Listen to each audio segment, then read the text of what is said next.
देवघर एक समाज हवे, बोल बम्बे के आवाज हवे। भक्ति में बड़ी राज रही हो कि भक्ति में बड़ी राज रही हो।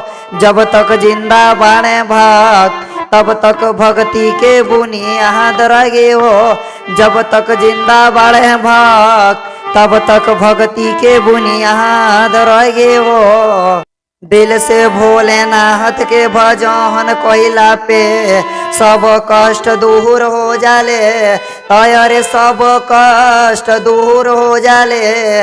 महादेव के अंदर बाटे वो शक्ति जे हर एक भक्त बोल बम बोले पमज बूर हो जाले। तो जे हर एक भक्त बोल बम बोले पमज बूर हो जाले।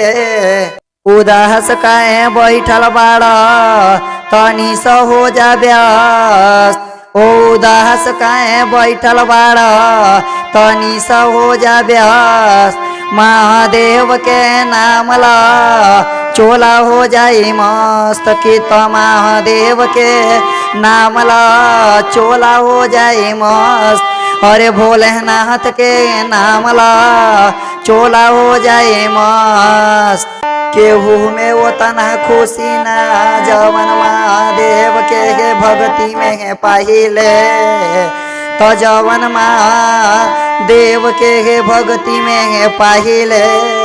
भोलेनाथ के बनावल हई आ भोले भोले गुनवा गाहिले कि तो भोले भोले गुनवा गाहिले। हो अरे भोले भोले गुनवा गाहिले।